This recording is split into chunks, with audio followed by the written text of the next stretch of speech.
The dust motes danced in the pale morning light that filtered through the cracked windows of Aldora Castle's forgotten tower. Dr. Helena Marchwood carefully brushed centuries of grime from the leather-bound tome, her archaeologist's hands trembling slightly as she recognized the royal seal embedded in the cover. 300 years of secrets lay beneath her fingertips. The renovation of Aldora Castle had been routine until the workers discovered the hidden chamber behind the throne room's eastern wall. What they found defied explanation, a room that appeared untouched since the 17th century, filled with artifacts that the royal historians claimed had been lost to fire decades ago. But it was this journal, tucked away in an ornate chest, that made Helena's breath catch in her throat. King Tiberius III had vanished without explanation in 1687, leaving behind a prosperous kingdom and a legacy of benevolent rule that had become the stuff of legend. The official record spoke of a hunting accident, a body never recovered from the treacherous mountain passes. Yet here, in his own hand, were pages that suggested something far more disturbing. Helena opened the journal carefully, the ancient binding creaking in protest. The first entry was dated just 3 months before the king's mysterious disappearance. The handwriting was elegant but hurried, as if written in great secrecy. "The hunger has returned," she read aloud, her voice echoing in the empty chamber. "Lord Blackwood believes it is merely the stress of governance, but I know better. The dreams have shown me truths that daylight refuses to acknowledge. The bloodline carries more than crown and scepter, it carries appetites that common men cannot comprehend." The words sent a chill through Helena's scholarly composure. She had spent her career studying medieval manuscripts, but nothing had prepared her for the intimate confessions of a king who seemed to be documenting his own descent into madness. Or perhaps something worse. As she turned the page, pressed flowers fell to the floor, strange blooms she didn't recognize, their dried petals still retaining an oddly metallic scent. The next entry spoke of midnight rituals in the lower chambers, and the necessity of feeding the crown's true power. King Tiberius wrote of consulting ancient texts hidden within the castle's foundation, documents that predated the kingdom itself. Helena's phone buzzed, breaking her concentration. Professor Wynne, her colleague from the university, had been waiting for her preliminary report. But how could she possibly explain what she was reading? How could she tell him that the beloved King Tiberius, whose portrait graced every history textbook in Aldora, had written detailed accounts of consuming what he called the essence of enemies, to maintain his supernatural vitality? The journal described elaborate ceremonies held in chambers that Helena was certain didn't exist in any architectural plans of the castle. Tiberius wrote of select courtiers who participated in these rituals, bound by oaths that ensured their silence. He mentioned Lady Cordelia, his closest advisor, who had allegedly helped him identify suitable subjects for his increasingly desperate attempts to stave off what he perceived as a curse upon the royal bloodline. "The common people see prosperity," one entry read, "but they cannot see the price paid in the darkness beneath their feet. The kingdom's strength flows from foundations they dare not examine. Each feast in the great hall above masks a different kind of sustenance below." Helena found herself checking over her shoulder, though she knew she was alone in the tower. The implications of what she was reading extended far beyond historical curiosity. The current royal family still ruled Aldora, their legitimacy based entirely on the unblemished reputation of their ancestors. If these writings were authentic, and every test she could think of suggested they were, the revelation would shatter not just historical records but the very foundation of the modern kingdom. The journal's later entries grew increasingly erratic, filled with references to the watchers in the walls, and the necessity of disappearance before discovery. King Tiberius seemed to believe that his practices had been discovered by someone within his inner circle, someone who threatened to expose the truth to the kingdom. His final entry spoke of preparing for a journey to the deep places, where he could continue his work without the constraints of royal protocol. As Helena photographed each page with painstaking care, she noticed that several pages had been torn out near the end. The remaining fragments spoke of a confrontation with Lady Cordelia, accusations of betrayal, and Tiberius's growing paranoia that his own court was turning against him. The last complete entry was dated 3 days before his official disappearance. "They will never understand," it read. "The crown demands sacrifices that history books refuse to record. But I have learned that some hungers cannot be satisfied by conventional means, and some power cannot be maintained through conventional methods. If I cannot rule as I must, then I shall not rule at all. The deep chambers will welcome me, and perhaps in time, another will understand what I have discovered about the true nature of royal blood." Helena closed the journal and sat back in the dusty chair, her mind racing through the implications. If this was authentic, and she had no reason to doubt it, then everything the kingdom believed about its golden age was built on a foundation of unthinkable acts. The prosperity that King Tiberius had brought to Aldora, the military victories, the cultural renaissance, all of it might have been fueled by practices that would horrify his subjects. But more troubling was the question of what had really happened to the king. The journal suggested he hadn't died in a hunting accident at all, but had deliberately vanished to continue his practices in secret. Were there truly chambers beneath the castle that had never been mapped?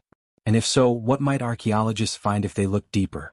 The sound of footsteps on the tower stairs interrupted her thoughts. Professor Wynne's voice echoed up from below, calling her name. Helena quickly secured the journal in her research case, knowing that what she had discovered would change everything, not just for historical scholarship but for the kingdom itself. As she prepared to descend the stairs, Helena caught sight of something she had missed earlier. Carved into the stone wall beside the hidden chest were symbols that didn't match any known Aldoran script. Below them, in the same elegant handwriting from the journal, someone had scratched a final message into the stone. The hunger lives in the blood. The hunger lives in the crown. The hunger never dies. The implications of that message would haunt Helena for days to come, as she grappled with the knowledge that some secrets might be too dangerous to reveal, and too important to keep hidden. Professor Wynne's weathered face creased with concern as Helena descended the tower stairs, her research case clutched tightly against her chest. The elderly historian had been her mentor for nearly a decade, and she could see he immediately sensed something was wrong. "Helena? You look as though you've seen a ghost," he said, adjusting his wire-rimmed spectacles. "What did you find up there?" She hesitated, knowing that her next words would set events in motion that couldn't be undone. The weight of the journal in her case seemed to grow heavier with each passing second. "We need to talk privately, Marcus. What I've discovered, it changes everything we know about King Tiberius." They walked in silence through the castle's grand corridors, past portraits of Aldoran royalty spanning centuries. Helena found herself studying King Tiberius's official portrait with new eyes. The artist had captured something unsettling in the monarch's gaze that she'd never noticed before. There was an intensity there, a hunger that seemed almost predatory. In the makeshift office they'd established in the castle's library, Helena carefully removed the journal from her case. The leather binding seemed to absorb the afternoon light, giving it an almost organic appearance. Professor Wynne leaned forward eagerly, then stopped short when he saw the royal seal. "Dear God," he whispered. "Is that King Tiberius's personal journal?" Helena confirmed. "And Marcus, what's written inside? It's going to destroy everything we thought we knew about the golden age of Aldora." She opened to a page she had bookmarked, one of the less disturbing entries, though still shocking enough to convey the gravity of their discovery. Professor Wynne read in silence, his face growing pale as the implications became clear. "This can't be authentic," he said finally, though his voice lacked conviction. "The historical record shows Tiberius was beloved by his people. The kingdom prospered under his rule. There were no reports of missing courtiers or mysterious disappearances." Helena had spent the past 2 hours grappling with the same denials. "That's what makes it so chilling," she replied. "Look at the dates, the references to specific court members, the details about the castle's architecture. Everything that can be verified matches perfectly with what we know. And there's something else." She showed him photographs she'd taken of the symbols carved into the tower wall. "These aren't decorative. There's some kind of record-keeping system. I think they were marking events." Professor Wynne studied the images, his academic mind warring with his disbelief. "Even if this is genuine, we can't simply announce it to the world. The current royal family, the government, the entire national identity of Aldora is built on the legacy of King Tiberius. This would cause a constitutional crisis. But we're scholars, Marcus. Our duty is to the truth, not to political convenience." "Is it?" he challenged. "What good would exposing this serve? Everyone who might have been harmed is long dead.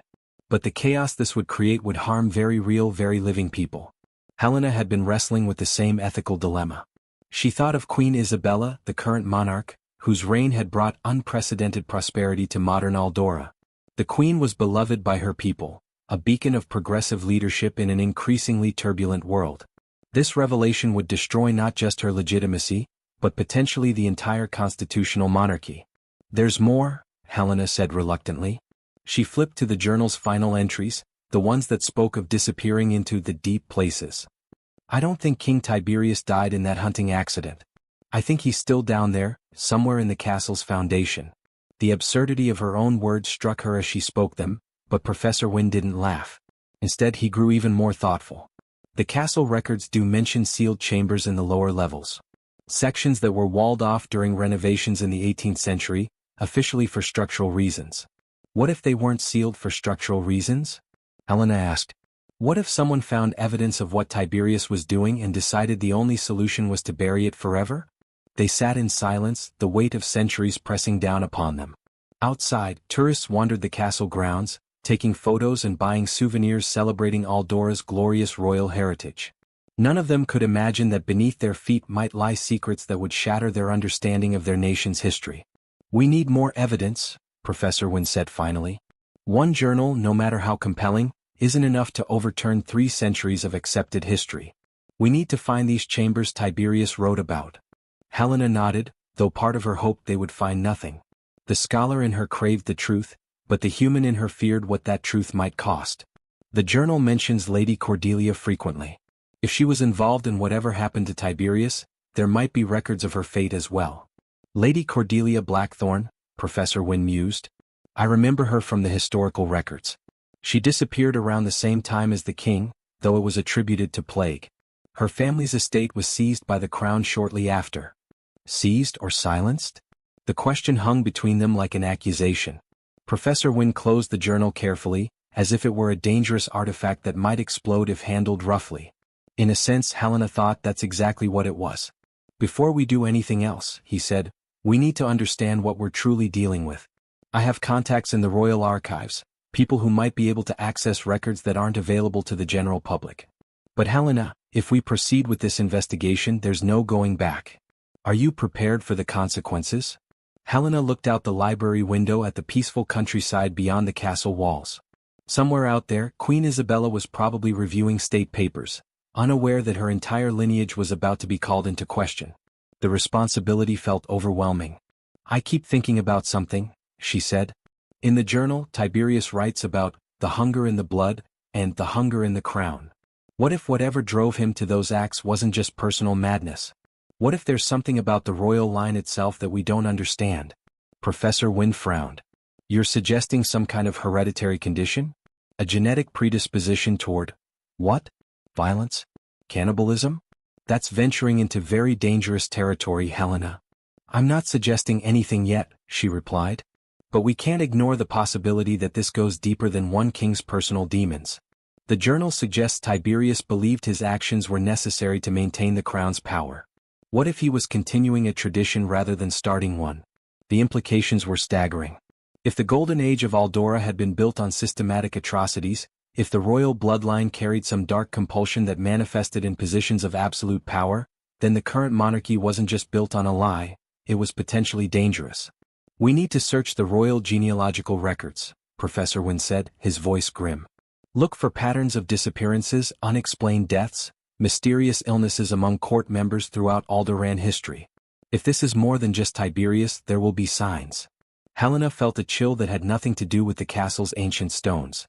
They were about to embark on an investigation that could reveal a legacy of horror spanning centuries, or destroy their careers chasing shadows and conspiracy theories. Either outcome seemed equally terrifying. As evening approached, they secured the journal in the library's vault and prepared to leave the castle. But Helena couldn't shake the feeling that they were being watched.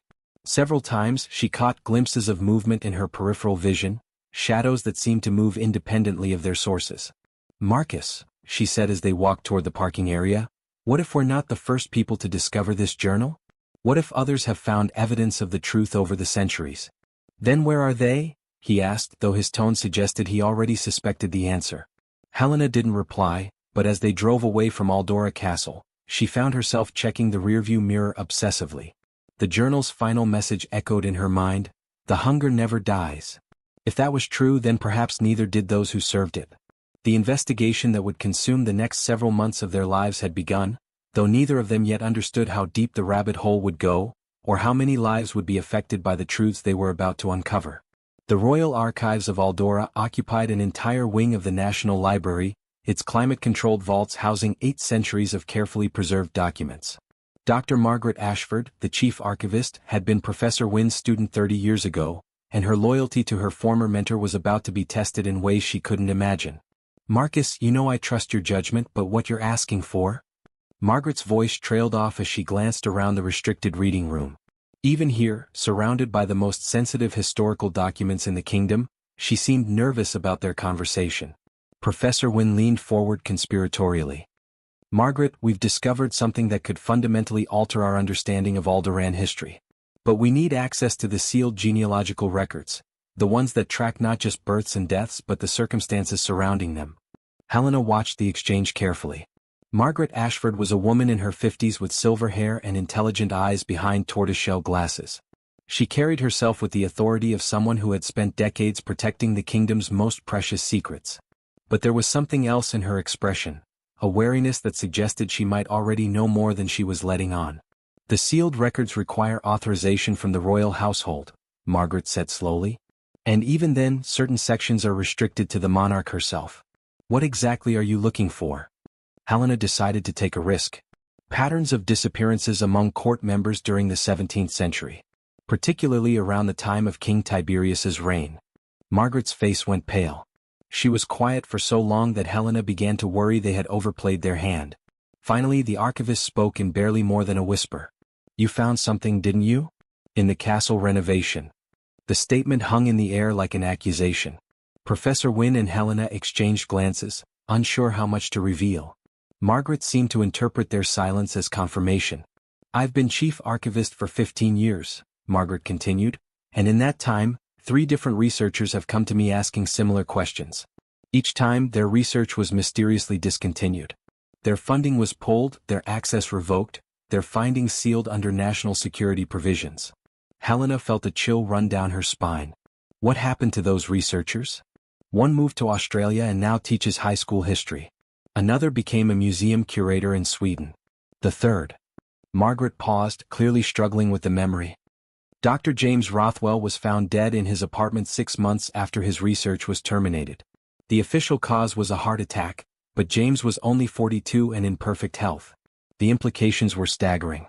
If Margaret was telling the truth, then someone had been actively suppressing investigations into the royal family's dark past for decades. The question was who and how high up the conspiracy went. Margaret, Professor Wynne said carefully, we need those records. If there's a pattern of cover-ups, if people have died to keep these secrets buried, then we have a responsibility to expose the truth. Margaret stood and walked to the reinforced window that overlooked the city center. From here they could see the royal palace in the distance, its flags fluttering peacefully in the afternoon breeze. There are some truths that are too dangerous to expose, she said finally. Some secrets that were buried for the good of everyone. But you'll help us anyway, Helena said. It wasn't a question. Margaret turned back to them with a sad smile. Dr. Rothwell was my friend. If his death was connected to his research, then I owe him justice. But we have to be careful. Very careful. She led them deeper into the archives, through corridors lined with temperature-controlled vaults. The deeper they went, the older the records became. Finally, she stopped at a vault marked only with a number and a warning about authorized access only. What I'm about to show you, Margaret said as she input a complex code into the electronic lock, officially doesn't exist. These records were sealed by royal decree in 1789, supposedly to protect the privacy of noble families. But I think the real reason was to hide evidence of something far more sinister. The vault contained dozens of leather-bound volumes, each one chronicling a different noble family's genealogy. But these weren't the sanitized public records. These books contained detailed notes about circumstances of death, mysterious illnesses, and unexplained disappearances. Helena opened the volume marked House of Aldora, and immediately gasped. The entry for King Tiberius III was far more detailed than any public record she had seen. It documented not just his official reign, but dozens of court members who had vanished during his rule. The explanations were varied: plague, hunting accidents, travel abroad, but the sheer number was staggering. Look at this, she said, pointing to a particular entry. Lady Cordelia Blackthorne, disappeared October 15, 1687. Official cause, fled kingdom due to plague fears. Unofficial note, found evidence of, the notation is smudged, but it looks like it says found evidence of royal indiscretions. Professor Wynne was examining another volume. Here's something interesting. King Aldric II, Tiberius's great-grandfather. Ruled from 1634 to 1661. Same pattern, dozens of disappearances among court members, always with plausible explanations. And look at this margin note. The hunger manifests in the third generation of each royal line. Margaret nodded grimly. I've read these records many times over the years. The pattern goes back centuries. Every few generations, an Aldoran monarch exhibits the same behaviors: increasing paranoia, erratic policies, and a suspicious number of people vanishing from court. Helena felt her worldview shifting fundamentally. This wasn't just about King Tiberius anymore. This suggested a hereditary condition that had plagued the royal bloodline for centuries, a dark compulsion that manifested in those with absolute power. But how is it possible that this has been covered up for so long? She asked. Because the monarchy has always controlled the narrative, Margaret explained. Official histories are written by royal historians. Inconvenient records disappear. Troublesome researchers meet with accidents. And the general population never questions the version of history they're taught. Professor Wynne was deep in another genealogical record, tracing bloodlines back through the centuries. Margaret, according to this, the current royal line isn't directly descended from Tiberius. Queen Isabella's lineage comes through his younger brother, Prince Edmund, who assumed the throne after Tiberius's disappearance. That's correct, Margaret confirmed. But look at Prince Edmund's records. Helena found the relevant volume and opened it to Edmund's section. Her blood ran cold as she read the entries. Prince Edmund had ruled for only 7 years before his own mysterious disappearance. His son, King Marcus I, had ruled for 12 years with the same pattern of vanishing courtiers. The cycle continued through the centuries, with each generation of monarchs exhibiting increasingly erratic behavior before either dying young or disappearing entirely. It's not just the direct line, Helena realized. It's the bloodline itself. Something in the royal genetics that predisposes them to this hunger that Tiberius wrote about. Margaret nodded. And now you understand why these records were sealed. Can you imagine the chaos if this information became public? The monarchy would collapse overnight. The government would fall. Aldora would face a constitutional crisis unlike anything in its history. But Helena was thinking about something else entirely. Margaret, Queen Isabella has been on the throne for 23 years. According to these patterns, she should have started exhibiting symptoms by now. But there haven't been any unexplained disappearances, no mysterious illnesses among her court. Why is she different? The question seemed to surprise Margaret. She consulted several volumes, cross-referencing dates and genealogies. You're right, she said slowly. Queen Isabella appears to be the first monarch in centuries who hasn't followed the pattern. But why? Professor Wynne had a theory. What if the knowledge of the condition is what makes the difference? All previous monarchs seem to have been unaware of their family's dark history. But what if Isabella knows? What if she's been actively fighting against whatever genetic predisposition she inherited? It was a hopeful thought, but Helena couldn't shake her growing unease. If Queen Isabella knew about her family's history, then she also knew about researchers who had tried to expose the truth. Did she know about Dr. Rothwell's death? Was she complicit in the cover-up, or was she a victim of the same forces that had silenced previous investigators? We need to find out more about Queen Isabella's medical history, Helena said. If she's been receiving treatment for some kind of condition, if she's been taking medication to suppress these urges. That information would be classified at the highest levels, Margaret warned.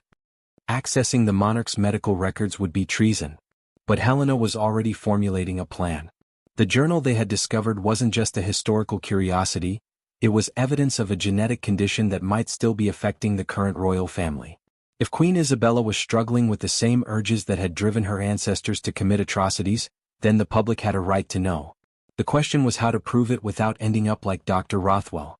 As they prepared to leave the archives, Margaret made one final revelation. There's something else you should know. The renovation of Aldora Castle wasn't random. It was specifically ordered by Queen Isabella herself 6 months ago. She knew something was hidden there and she wanted it found. Helena stopped in her tracks. You're saying the Queen wanted us to discover that journal?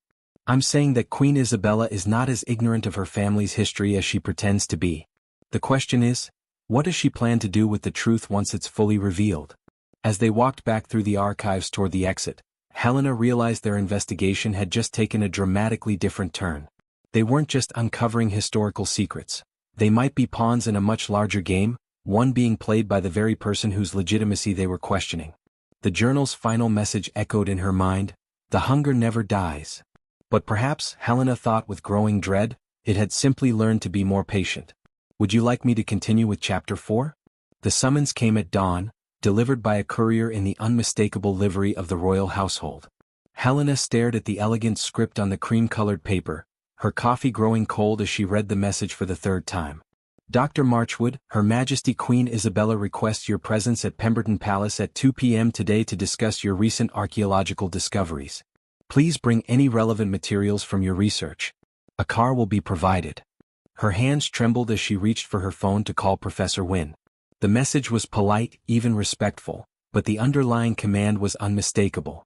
Somehow, Queen Isabella knew about their discovery of the journal. "Marcus, we've been summoned," she said when he answered. "The Queen wants to see us this afternoon." There was a long pause before Professor Wynne responded. "Margaret must have reported our visit to the archives. I should have expected this. What do we do? If we refuse to go?" "We can't refuse a royal summons, Helena. Besides, maybe this is our chance to get answers directly from the source. If Queen Isabella knows about her family's history, perhaps she's ready to address it openly." Helena wasn't convinced. The timing felt too coincidental, too controlled. Or perhaps she's ready to make sure we never address it at all. They met at the university before the appointed time, both carrying copies of the journal and their research notes. The decision to bring the materials had been difficult. It felt like walking into a trap with evidence of their own investigation, but refusing the Queen's request would have been even more dangerous. The royal car arrived precisely at 1 p.m., a sleek black vehicle with tinted windows and diplomatic plates. The driver, a stern-faced man in his 50s, said nothing as they settled into the leather seats. Helena noticed he kept glancing at them in the rearview mirror, his expression unreadable. Pemberton Palace had been the primary royal residence for over 2 centuries, a sprawling complex of Georgian architecture surrounded by perfectly manicured gardens. As their car passed through the security checkpoint, Helena couldn't help but think about all the secrets these walls must have witnessed.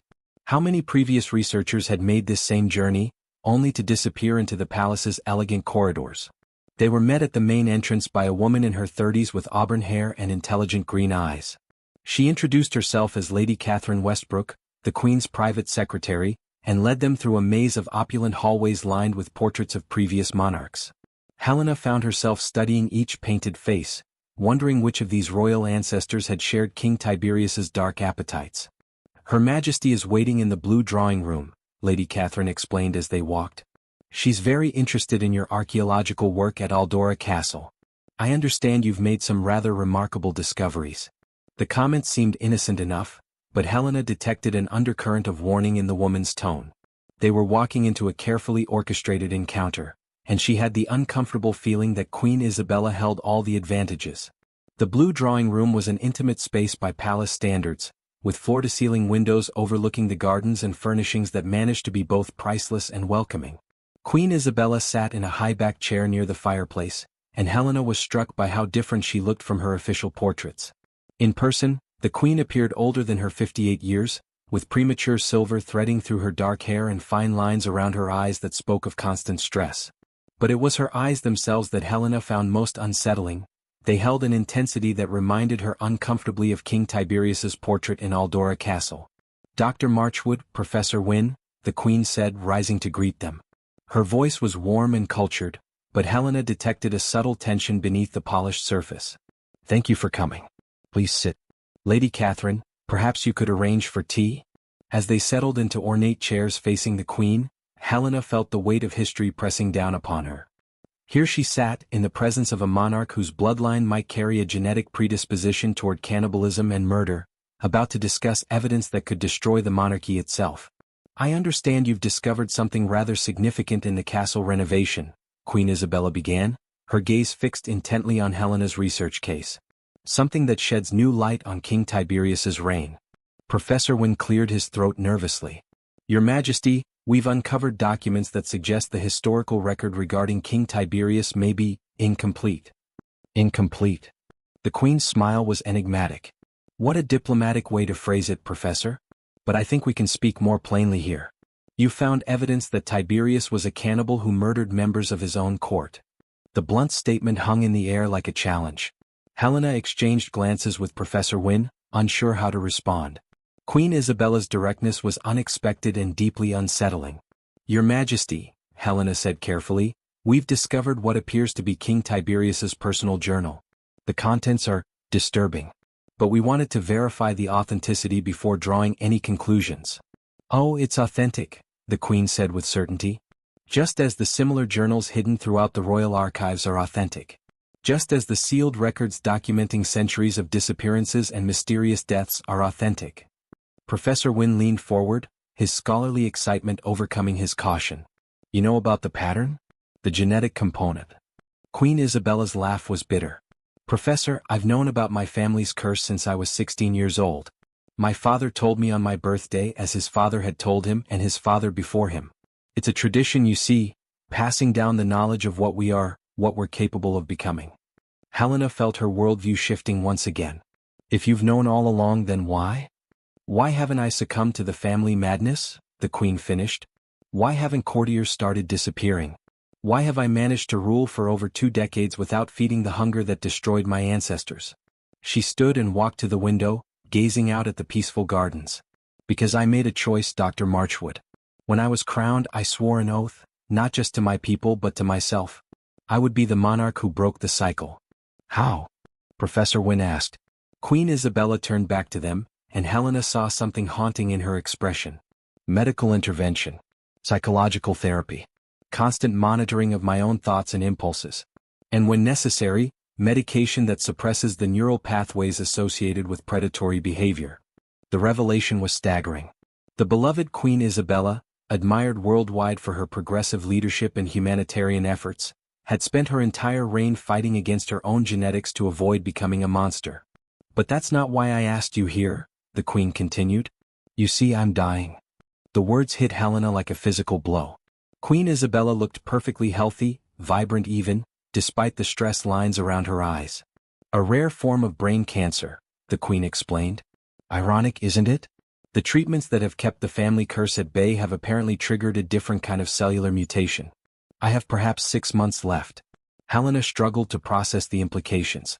Your heir. Prince William. My son. The Queen's voice grew heavy with worry. He's 35 years old, the age when the family condition typically begins to manifest.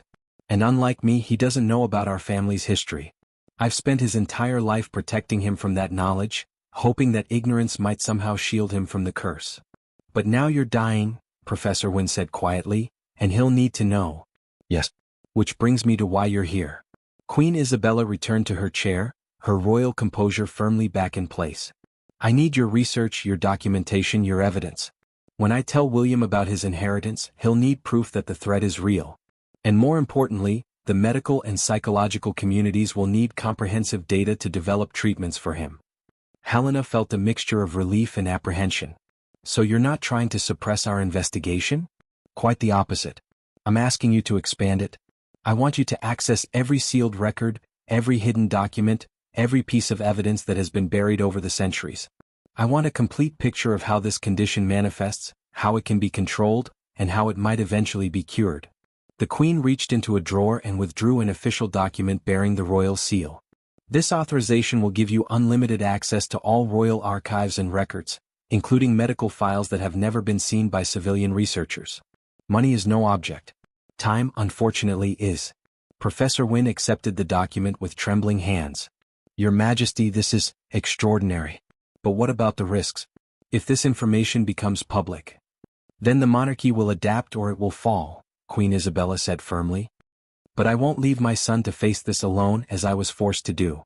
And I won't condemn future generations to the same cycle of violence and madness that has plagued our family for centuries. Helena found herself struggling with the enormity of what they were being asked to do. The public has a right to know about their history, about what their monarchs have done.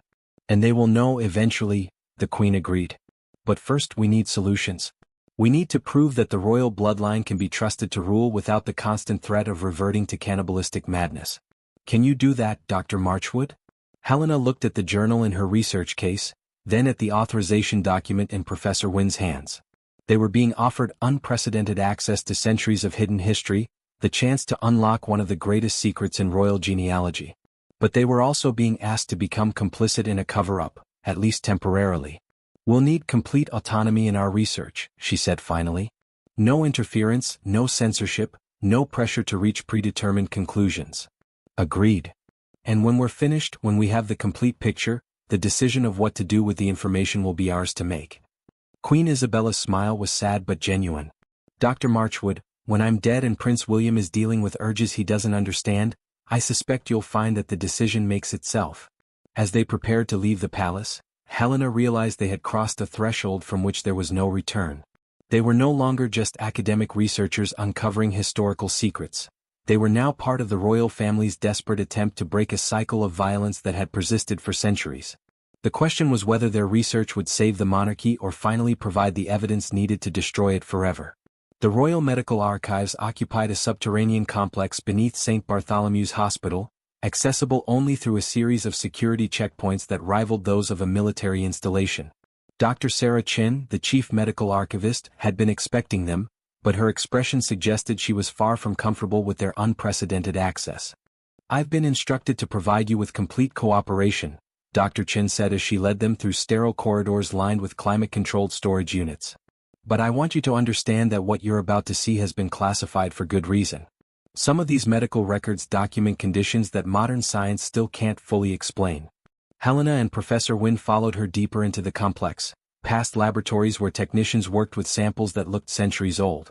The authorization from Queen Isabella had opened doors that Helena hadn't even known existed, revealing a shadow medical establishment dedicated to studying and treating conditions that affected only the royal bloodline.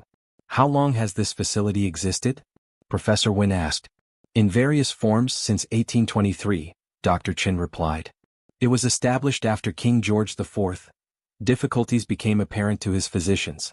The royal family needed medical professionals who could be trusted with absolute discretion. They stopped at a vault marked with biometric scanners and multiple locks. Dr. Chin input a complex sequence of codes before the heavy door swung open, revealing rows of medical files dating back 2 centuries. These are the complete medical records for every Aldoran monarch since detailed record-keeping began," she explained. "What you'll find here contradicts almost everything in the public medical histories." Helena opened the first file, King George IV medical records from the early 19th century. The official cause of death had been listed as cardiac complications, but the detailed physician's notes painted a very different picture.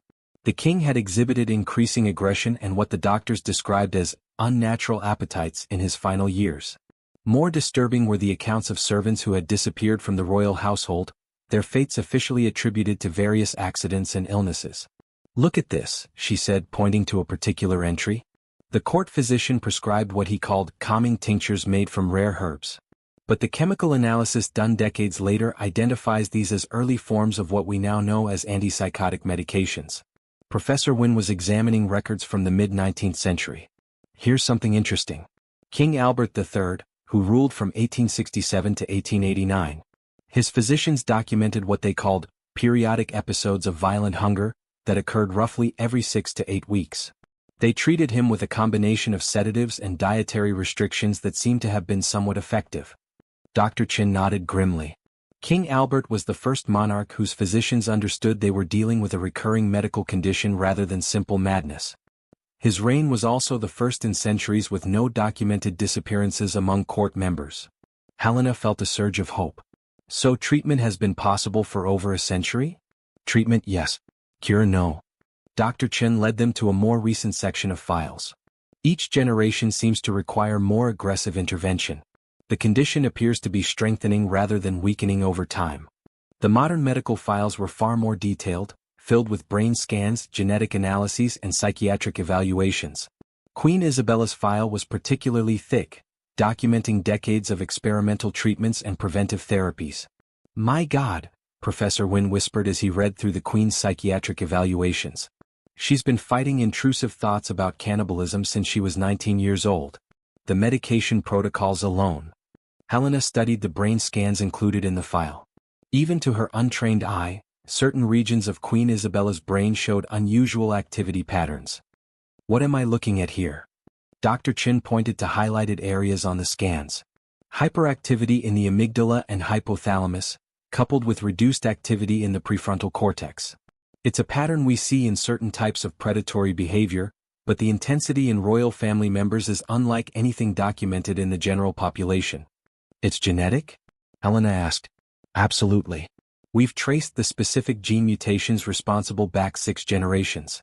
The condition is autosomal dominant, meaning every child of an affected parent has a 50% chance of inheriting it. The implications were staggering. Helena thought about Prince William, currently unaware that he carried genes that might transform him into a monster.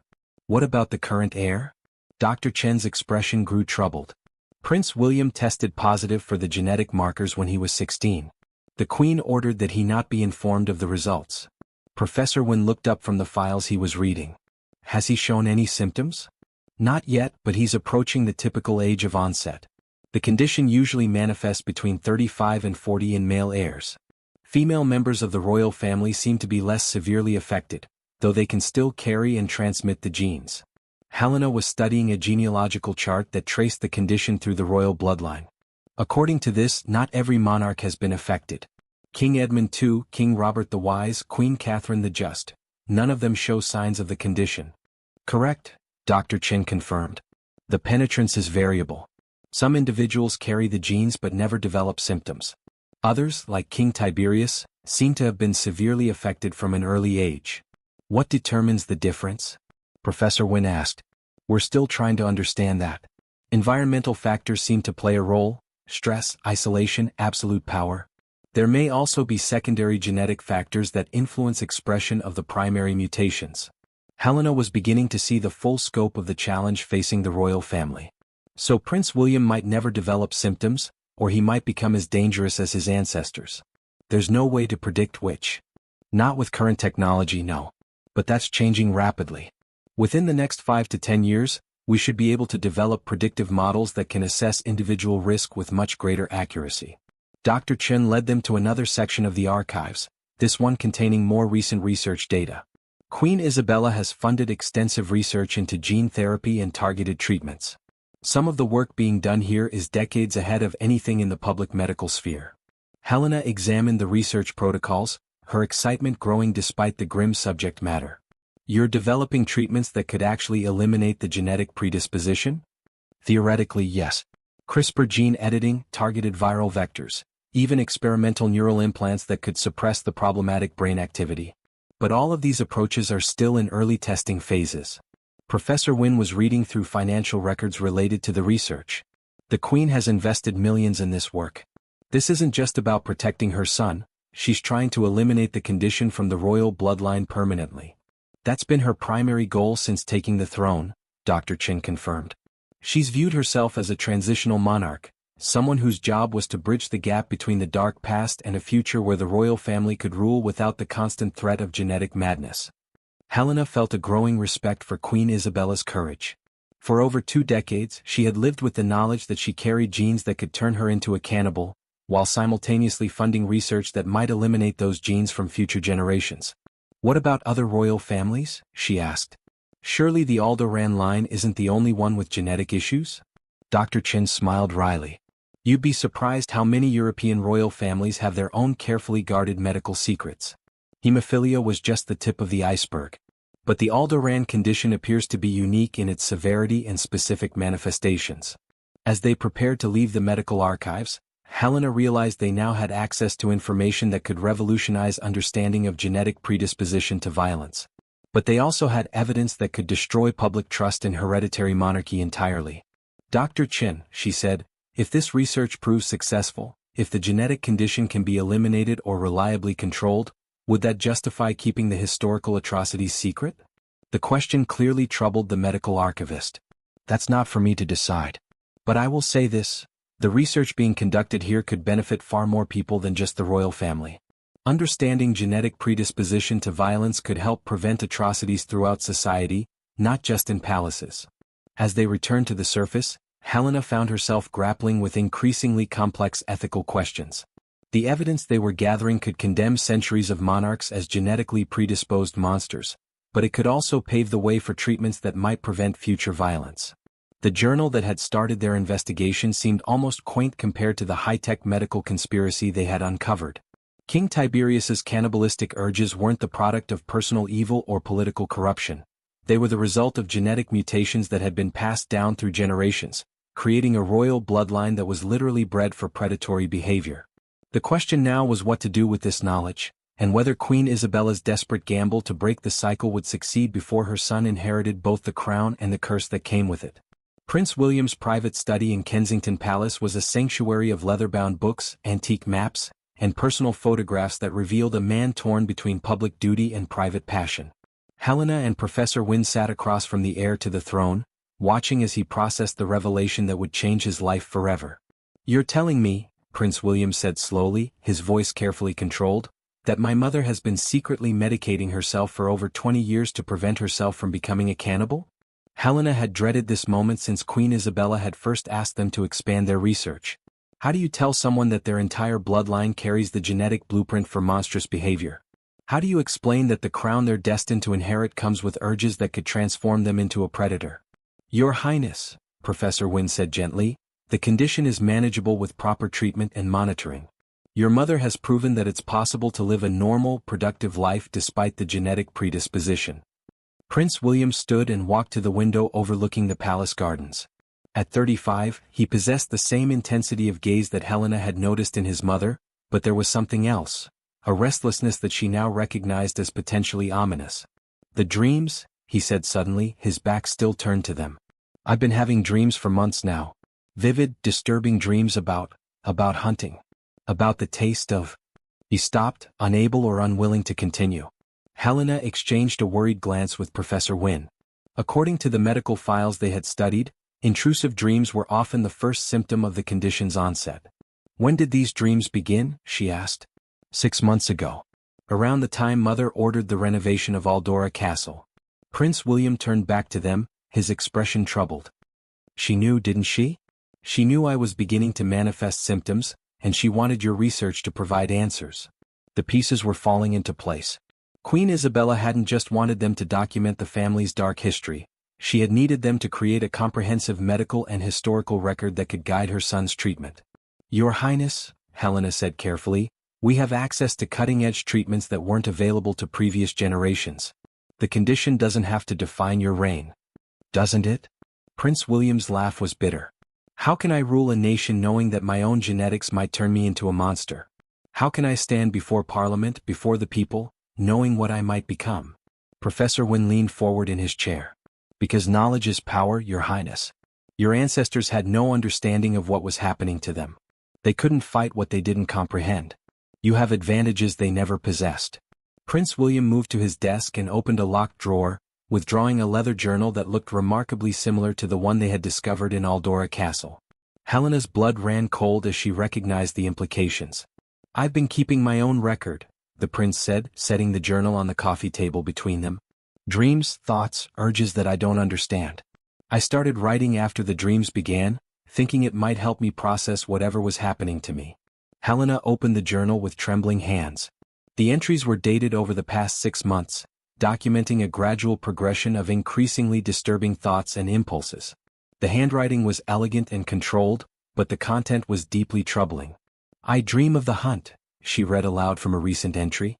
"Not the civilized hunt with horses and hounds, but something primal and ancient. In the dreams, I am both predator and prey, hunting something that tastes of copper and salt. I wake with saliva in my mouth and a hunger that breakfast cannot satisfy." Professor Wynne was reading over her shoulder, his face growing pale.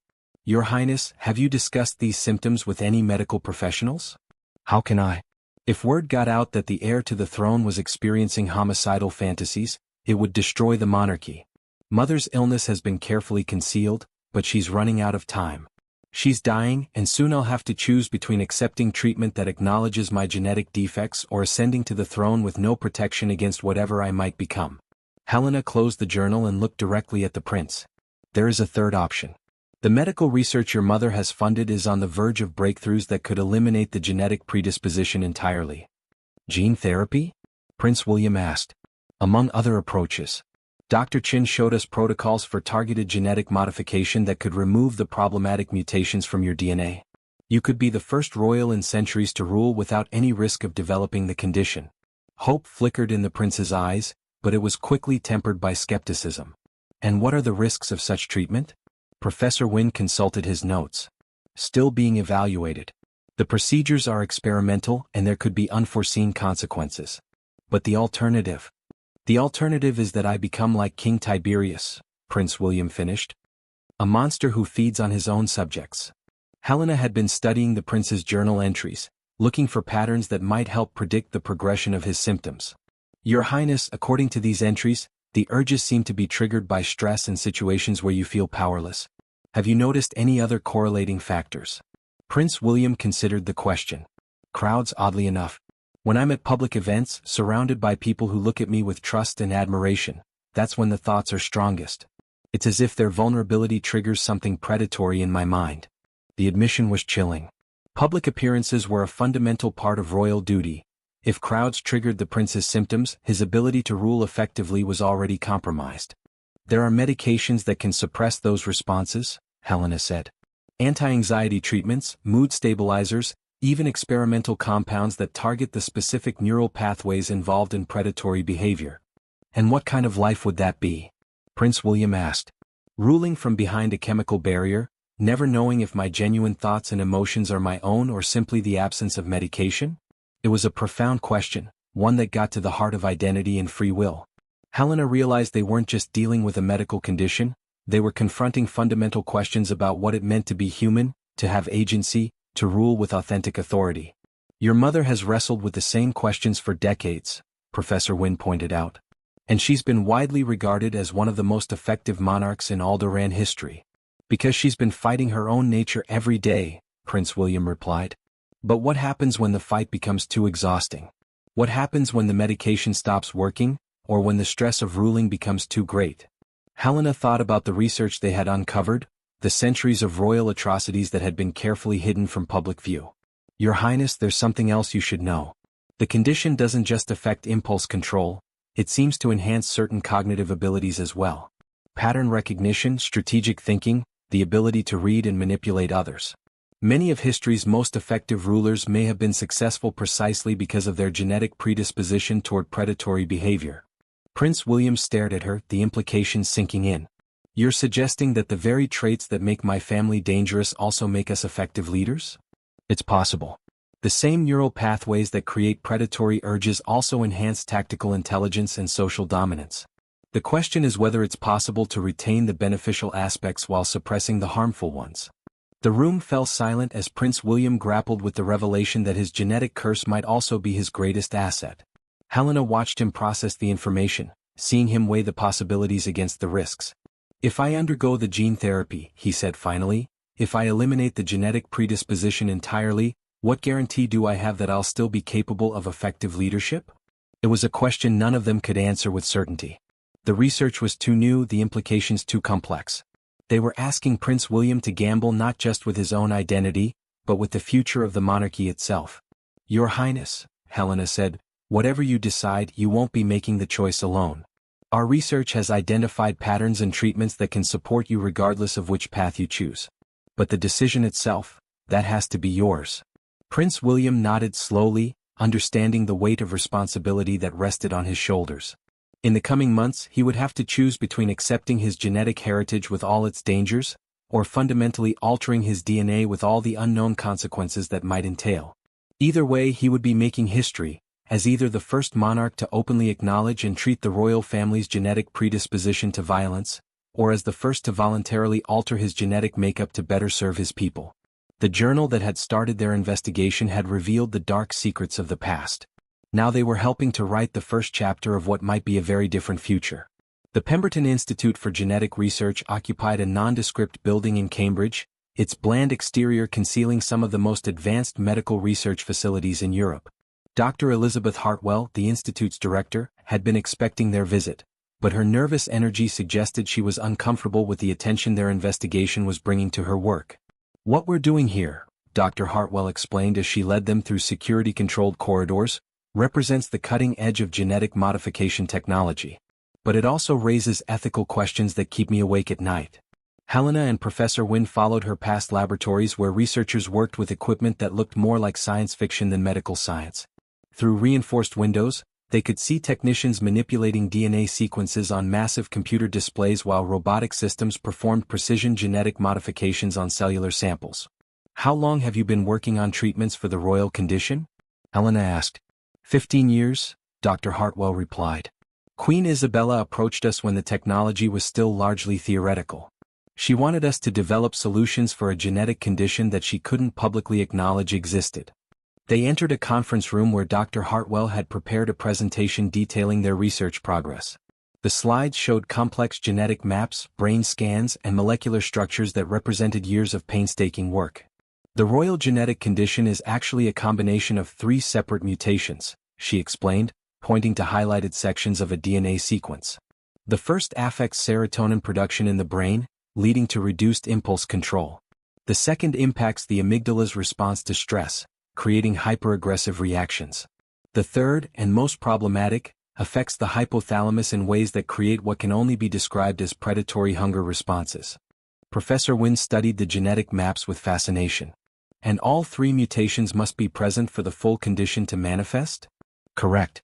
Individuals with only 1 or 2 of the mutations might exhibit mild antisocial tendencies or difficulty with impulse control, but the full cannibalistic syndrome requires all 3 genetic factors plus environmental triggers.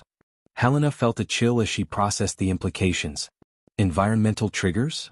Isolation, absolute power, chronic stress, and interestingly, exposure to the fear responses of others. The condition seems to be designed to manifest in individuals who have both the opportunity and the psychological trigger to prey upon subordinates. Dr. Hartwell advanced to the next slide, which showed brain scans comparing normal neural activity to that of affected royal family members. The evolutionary purpose of these mutations is unclear, but they may have provided survival advantages in ancient contexts where tribal leadership required predatory instincts.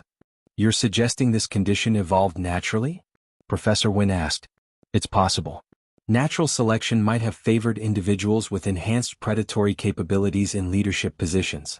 The problem is that these same traits become monstrous when combined with absolute political power and modern social structures. Helena was studying data on treatment outcomes. What success have you had with current therapeutic approaches? Dr. Hartwell's expression grew cautious.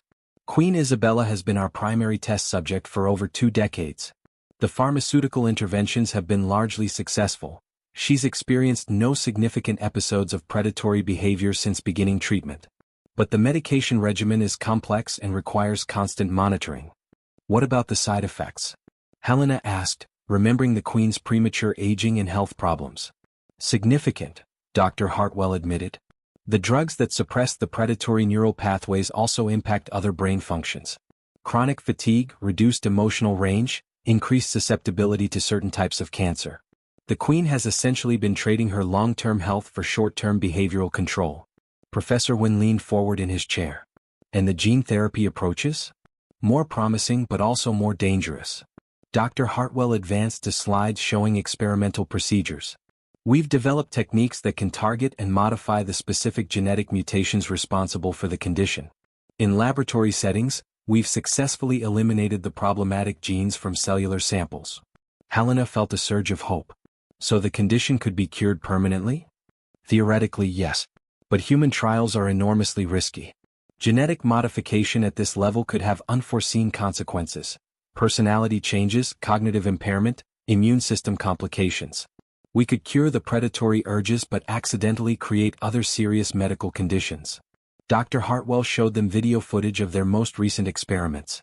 In high-security laboratory environments, researchers were working with genetic samples from multiple royal family members, testing various modification techniques and tracking the results.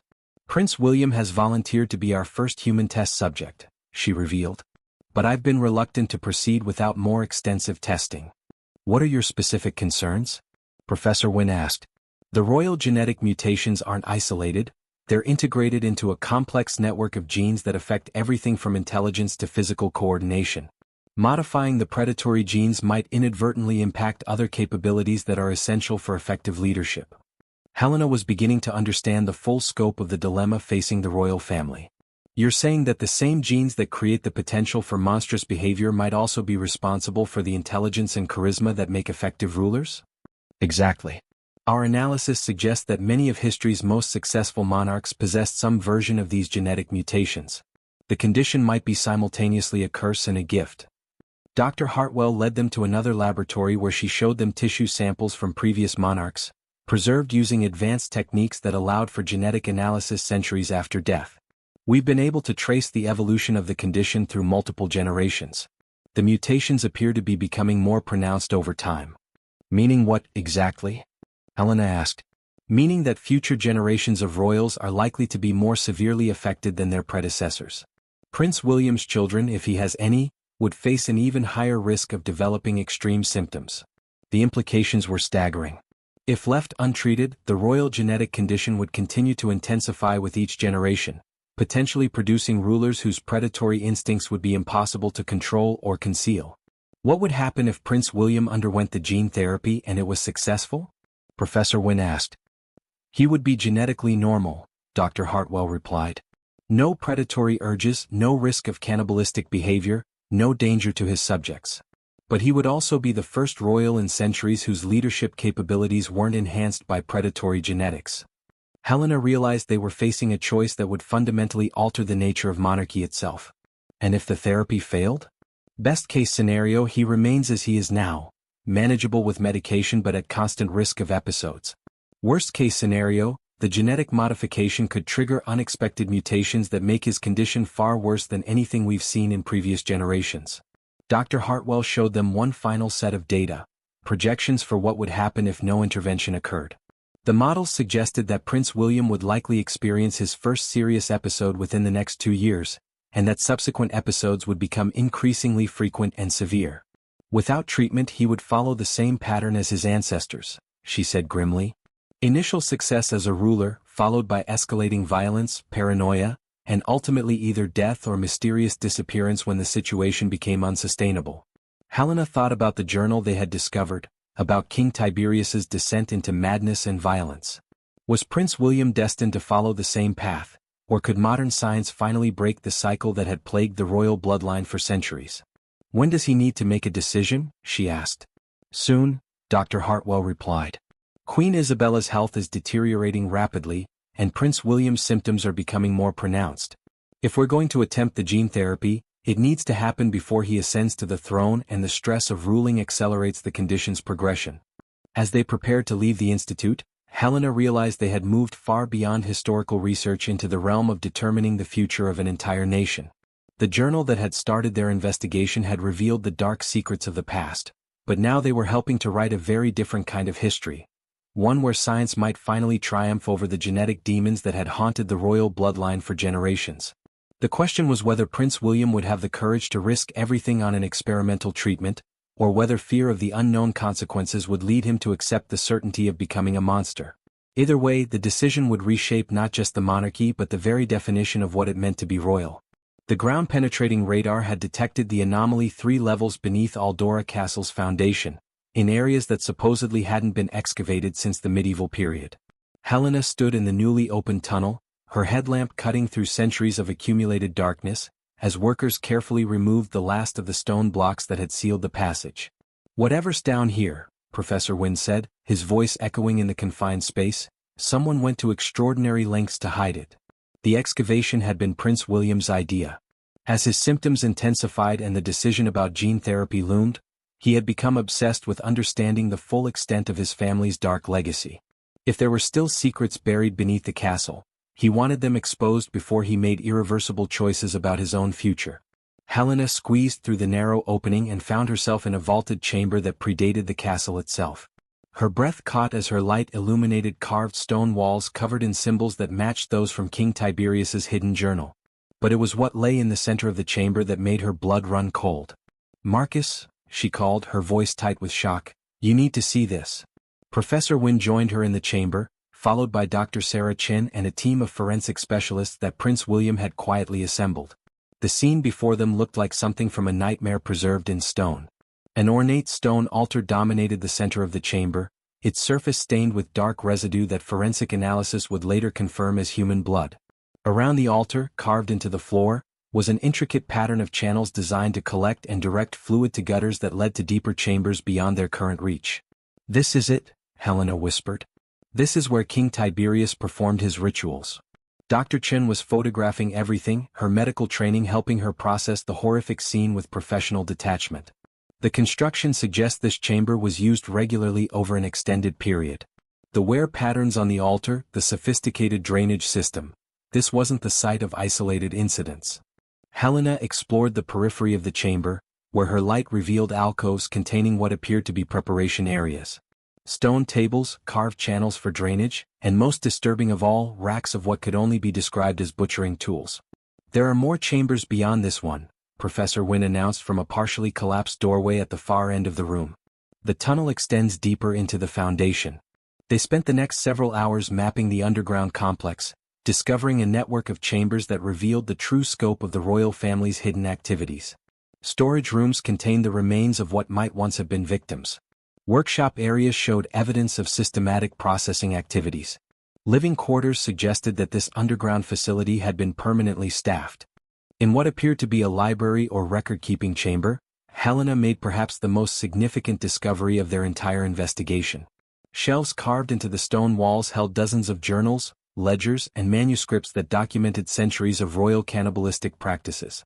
These records go back to the founding of the kingdom, she said, carefully opening a leather-bound volume that looked almost as old as the chamber itself. King Aldric I, the dynasty's founder, was apparently the first to discover these chambers and establish the practices.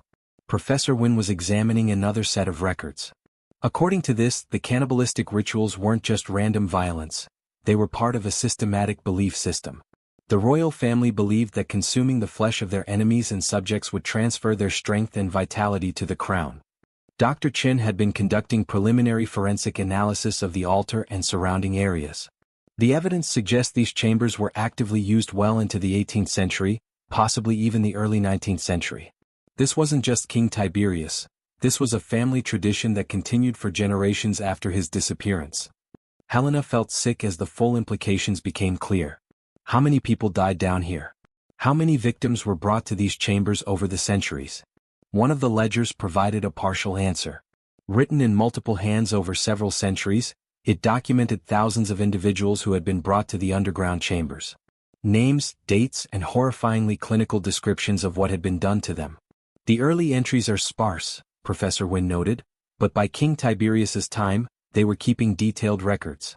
Look at this. They documented not just who was killed, but how different preparation methods affected the supposed transfer of power. Helena read over his shoulder, her stomach churning at the methodical approach to mass murder. They were experimenting, treating human beings like laboratory subjects. Dr. Chin had discovered another disturbing element, evidence that the chambers had been used for purposes beyond cannibalism. There are medical implements here, surgical tools that suggest they were conducting primitive experiments on living subjects. This complex wasn't just about consuming flesh, it was about studying the effects of trauma and torture on human physiology. The discovery put Queen Isabella's genetic research in a new light. The royal family's interest in medical science and human physiology wasn't a modern development. It was a continuation of centuries of horrific experimentation conducted in these very chambers. We need to inform Prince William immediately, Helena said. This changes everything about the gene therapy decision. Professor Wynne looked puzzled. How so?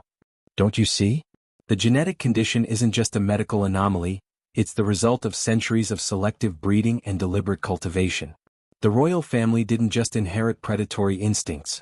They actively developed and refined them through systematic cannibalism and human experimentation. Dr. Chen was studying symbols carved into the chamber walls. These markings suggest the practices down here were connected to broader occult beliefs. The royal family may have believed they were participating in some kind of supernatural transformation through consumption of human flesh. Helena photographed everything, knowing that this evidence would fundamentally alter their understanding of the royal genetic condition. The medical research had focused on treating inherited mutations, but what if those mutations weren't random genetic variants?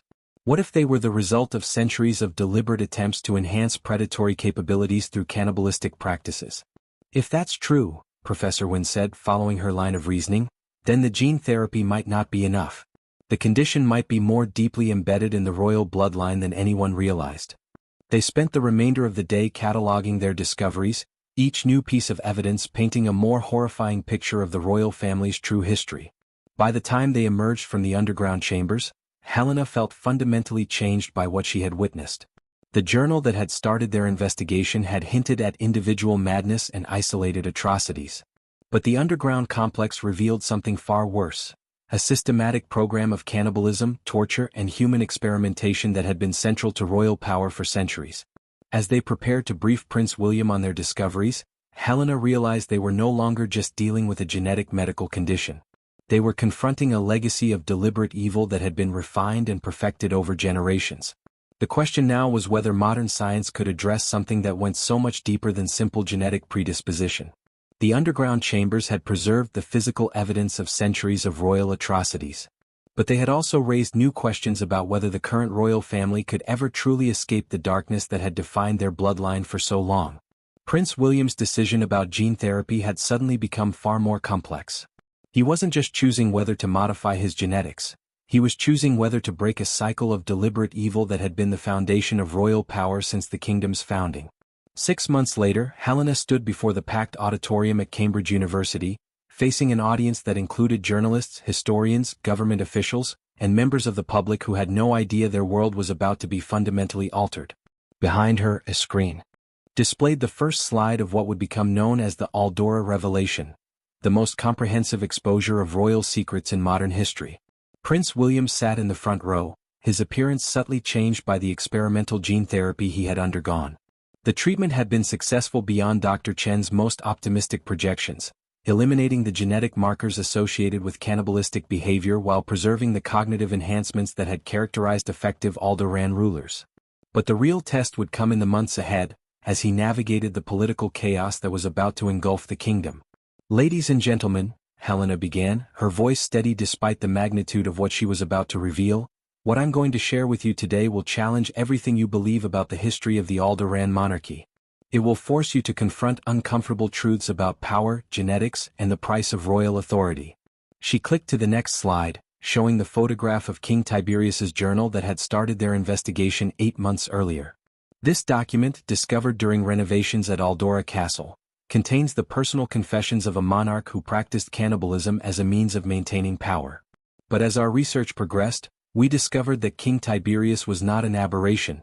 He was part of a pattern that extends back to the founding of the kingdom. The audience stirred uneasily as Helena presented evidence from the underground chambers, the medical archives, and the genetic research that had revealed the true nature of the royal bloodline. With each revelation, the scope of the conspiracy became more apparent, and the implications more staggering. Professor Wynne joined her on stage to present the historical evidence, walking the audience through centuries of carefully concealed atrocities. The prosperity and stability that characterized Aldoran rule wasn't achieved through enlightened governance, he explained. It was built on systematic cannibalism, human experimentation, and the deliberate cultivation of predatory genetics in the royal bloodline. When Helena revealed the existence of the underground chambers and the evidence they contained, several audience members walked out, unable to process the horror of what they were hearing. Others sat in stunned silence, struggling to reconcile the beloved image of their royal family with the monstrous reality being presented. "The question you're undoubtedly asking," Helena continued, "is why we're revealing this information now. The answer lies with the courage of the current heir to the throne, who chose to break the cycle that has defined his family for centuries." Prince William took the stage, his presence commanding despite the devastating revelations that had preceded his appearance. "I stand before you today as the first member of the Aldoran royal family in over 6 centuries who is genetically incapable of cannibalistic behavior," he announced. "Through experimental gene therapy, I have eliminated the genetic predispositions that led my ancestors to commit unspeakable atrocities." The audience erupted in confused murmurs and shocked whispers. The idea that genetics could predispose someone to cannibalism challenged fundamental assumptions about free will and moral responsibility. "I chose to undergo this treatment," Prince William continued, "not because I believed I was destined to become a monster, but because I refused to rule while carrying the genetic legacy of monsters. The people of Aldora deserve a monarch who serves them without the constant threat of reverting to predatory behavior." Helena presented the medical evidence supporting Prince William's transformation, showing brain scans and genetic analyses that demonstrated the complete elimination of the problematic mutations. "The gene therapy was successful," she explained. "Prince William now possesses enhanced cognitive abilities without the predatory impulses that characterized his ancestors." But the revelation that would prove most significant came when Helena addressed the question of government response. The discovery of this information created an unprecedented ethical dilemma. Do the people have a right to know about their rulers' genetic predispositions? Does the monarchy have the right to continue ruling based on genetically enhanced capabilities that were developed through centuries of cannibalism? Prime Minister Catherine Wells took the stage, her expression grim but resolute. After extensive consultation with constitutional scholars, medical experts and representatives of the people, the government has reached a decision. The monarchy will continue, but under fundamentally altered terms. She outlined a new constitutional framework that would require all future monarchs to undergo genetic screening and, if necessary, modification to eliminate any predispositions toward violence or antisocial behavior. The royal family would also be subject to regular psychological evaluation and would rule under enhanced oversight designed to prevent any return to the practices of their ancestors. Additionally, Prime Minister Wells announced, a Truth and Reconciliation Commission will be established to investigate the full scope of royal atrocities throughout history. Victims' families will be identified where possible, and reparations will be made to communities that suffered under previous monarchs. Helena watched as the audience grappled with the implications of these announcements.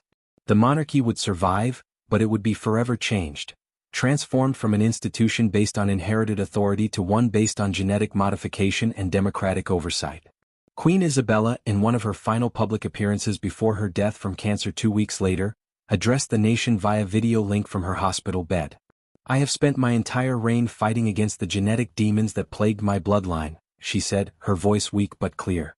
"My greatest achievement is not any policy I implemented or crisis I managed, it is ensuring that my son will never face the struggles that define my rule." In the months that followed the Aldora revelation, the kingdom experienced the constitutional crisis that Helena and her colleagues had long anticipated. Protests, debates, and political upheaval dominated the national conversation as citizens struggled to process the reality of their royal family's dark history. But gradually, a new consensus emerged. Prince William's willingness to undergo genetic modification and reveal his family's secrets was seen as evidence of moral courage that transcended his ancestors' atrocities. His enhanced cognitive abilities, now divorced from predatory impulses, made him an extraordinarily effective ruler who could address complex problems with unprecedented clarity and insight. Helena, reflecting on the investigation that had consumed nearly a year of her life, realized they had achieved something remarkable. They had exposed one of history's greatest conspiracies while simultaneously pointing toward a future where genetic enhancement could be used to improve human leaders rather than create predators. The journal that had started their investigation remained on display in the newly established Museum of Royal History, where visitors could read King Tiberius's confessions while learning about the scientific advances that had finally broken the cycle of violence he represented. Prince William ruled for 37 years, becoming widely regarded as the most effective monarch in Aldoran history. His reign was characterized by unprecedented prosperity, social progress, and international leadership, achievements that were enhanced by his genetically modified capabilities but grounded in the moral foundation that genetic modification had made possible. Most remarkably, he became the first Aldoran monarch to voluntarily abdicate, stepping down at age 72 to allow the next generation to lead. His children, born after his genetic modification, carried none of the predatory mutations that had plagued the royal bloodline for centuries. Helena lived to see the establishment of international protocols for genetic screening of political leaders, inspired by the Aldoran model. The revelation that had threatened to destroy a monarchy ultimately contributed to the evolution of more ethical and effective governance worldwide. The hunger that had defined the royal bloodline for centuries was finally dead. In its place arose a new form of leadership, one enhanced by science but constrained by conscience, one that served the people rather than feeding upon them. The last entry in Helena's own journal, written decades after the investigation concluded, captured the transformation they had achieved. "We set out to uncover the truth about the past and ended up creating a blueprint for the future. Sometimes the greatest act of courage is not hiding from our demons, but transforming them into angels." The Aldoran revelation became a turning point in human history, the moment when humanity chose to use genetic science not to excuse monstrous behavior, but to eliminate the capacity for it entirely. It was, Helena believed, the most important discovery of her career, and perhaps of the modern era.